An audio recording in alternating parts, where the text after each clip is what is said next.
Hi guys, good morning. For today's video, hindi muna tayo magluluto. Pupunta tayo sa Lotgar Resort located in San Luis, Pampanga. If you are familiar with Romeo Katakutan, then siya po ang owner ng Lotgar Farm Resort.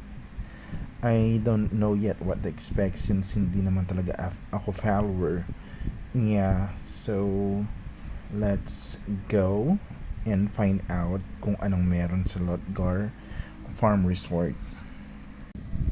This is going to be a 22-minute ride mula sa bahay namin papuntang San Luis, Pampanga, kung nasaan ang Lotgar Farm Resort. So, babagtasin namin ang Arayat, Candaba, at San Luis, Pampanga.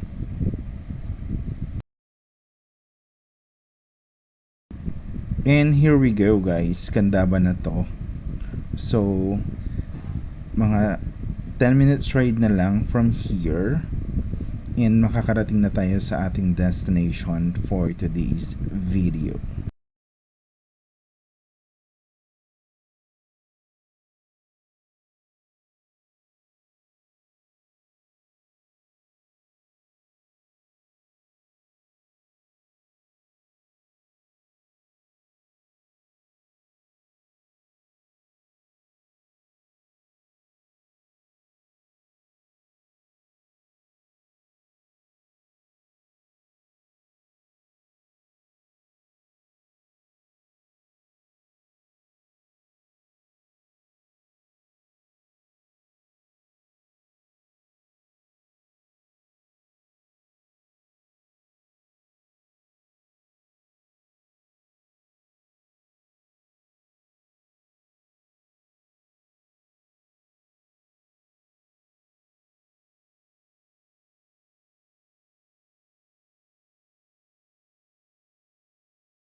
At this point guys, according to Google, mga 1 kilometer away na lang tayo to our destination.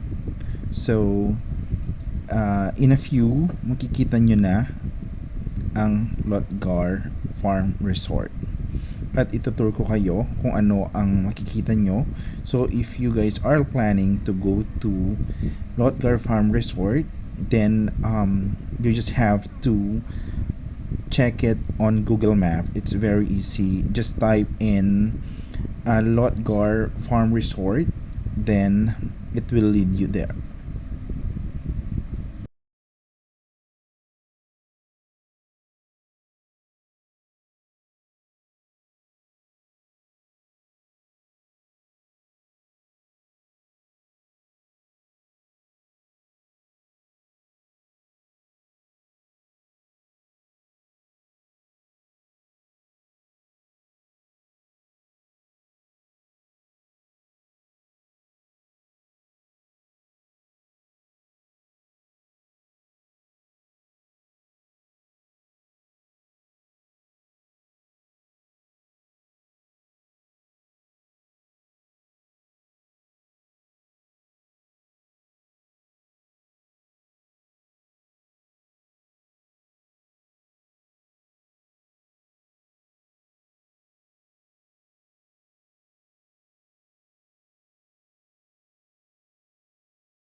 And there you go guys, nandito na nga tayo sa Lotgar Farm Resort. Ayan, kung makikita nyo, may nagtitinda ng mga street food sa labas. Then makikita nyo tong gate na to na may nakasign na Idol TikTok.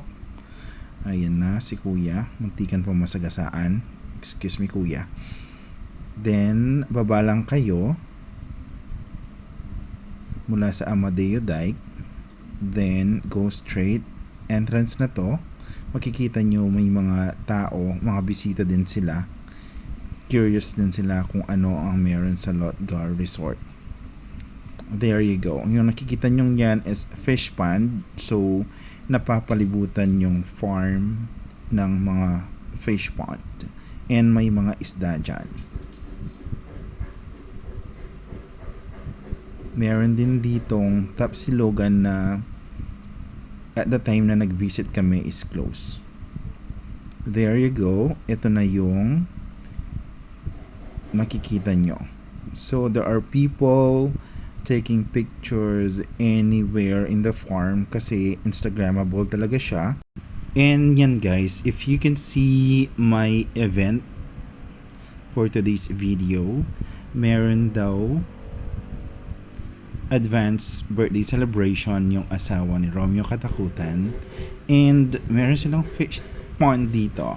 May pond sila dyan, and ayan, may mga tilapia. May mga tilapia dyan, pero I don't think na, I'm not sure kung kinakain nila yung mga yan. And ayan, may event. 55th birthday ng asawa ni Romeo Katakutan. It's actually an advanced celebration para sa mga kasama niya sa Zumba. And ayan, kung makikita nyo, may iba't ibang mga birds. I don't know kung ano yung mga type ng birds nito. Ito mukhang parrot. Ito para siyang kakatu. Then ayan, may parang parrot din. Dito may crow. Hindi siya masyadong kita sa video since maitim siya, and it feels like parang horror movie kasi sobrang itim talaga niya.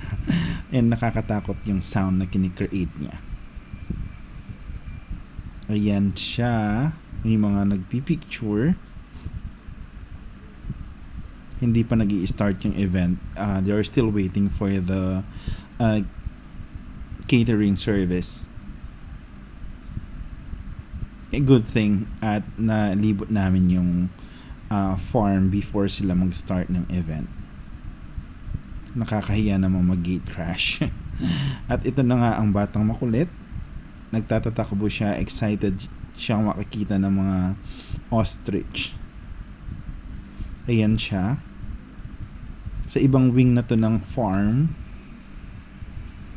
So from kanina sa event, you turn left, then may makikita ka ditong mahabang entrance papunta dun sa parang poultry area. May makikita kang iba't ibang mga chickens. You will see them in a few.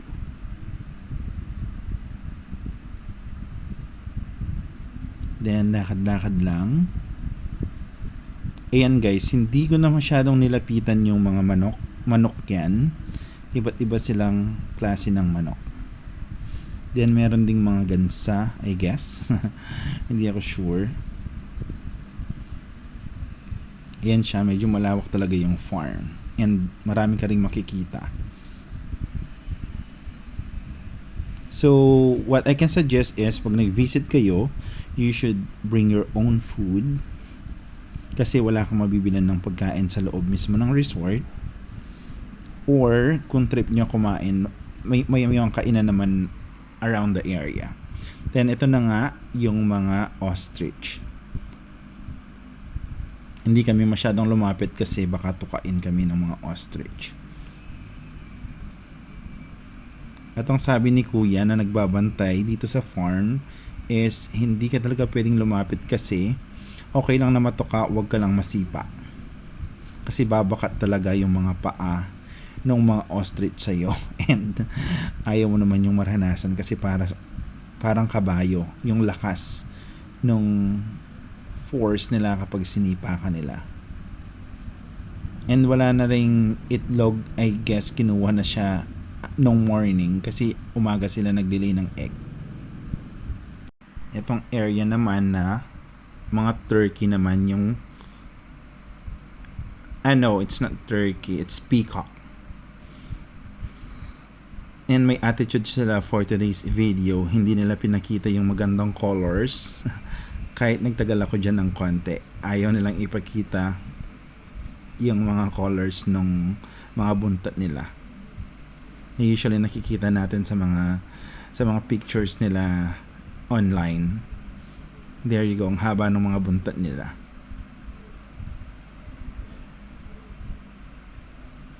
And here you go, a quick snippet nung area. Ayan, maraming fish pond. Dito na natatapos yung pag-iikot namin dito sa Lotgar Farm Resort. Then after, since ginabi na kami, naghanap kami ng makakainan. So it's around 1.7 kilometers away from Lotgar Farm. Meron ditong maraming kainan. It's a two-story building na mostly mga kainan. Dito na kami nag-check kung ano yung pwede naming makainan. Since gabi na rin naman and magdi-dinner na kami bago kami umuwi. Ayan na yung mga marites. Ay, joke lang. Mom ko yan at saka yung ate ko. Sila yung kasama ko. Kasama ko yung kapatid ko at saka yung sa pamangkin namin. Yung batang makulit kanina sa video. Ayan, may mga options, may mga unlimited wings. Then may pa snack dito sa Hideout. Pero hindi kami diyan kumain. Ayan, may mga milk tea, mga snacks, mga short orders. Ayan, iba-ibang kainan. Pero dito kami napunta sa Chef Key Food Company. Ayan siya.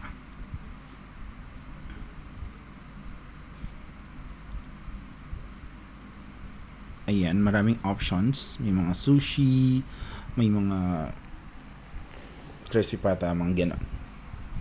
Ayan, Valentine's na yung feels at may nagdi-date pa nga.